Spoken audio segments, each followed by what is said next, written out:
Step is the yolk. I-attach natin ang yolk. Ito yung yolk.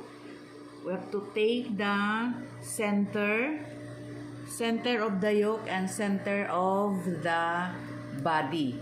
Ayan. And then, pagtatamain natin. Ipin natin para hindi siya lumis-lis. Ayan. After pinning, o di-stitch na natin.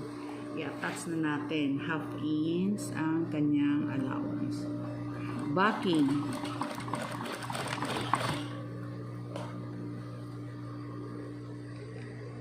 I-check lang ha kung nakuha ba yung kanyang body. Kasi naka-insert ang body like this.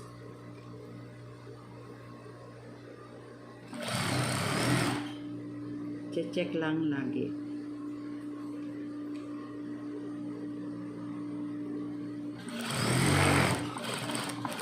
Backing. Yeah. And then trim.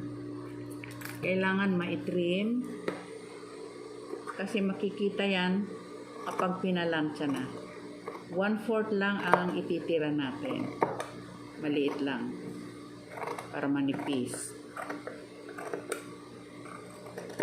After stitching and trimming, lagyan natin ng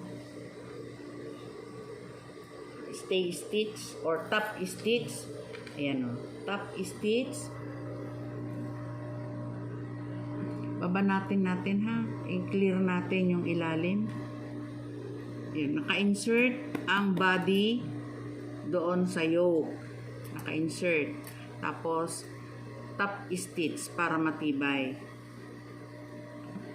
It can be 1/8 or 1/4. Pero ang gagawin ko ay 1/8 lang. Kailangan naka-flat. Ang ilalim ay naka-flat.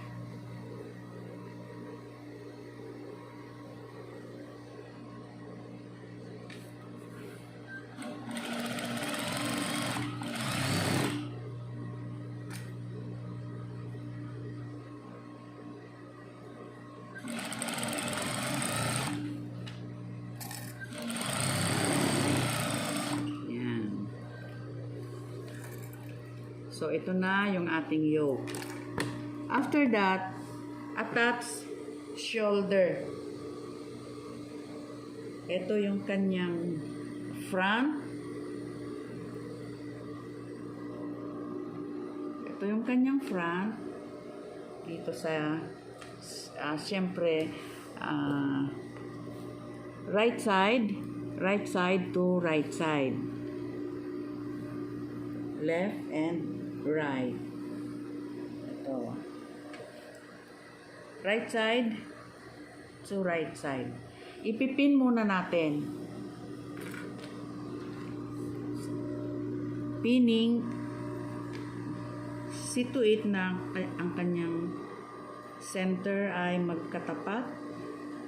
If in case na hindi sila magkatapat, o itrim na natin para hindi mahirap magpantay.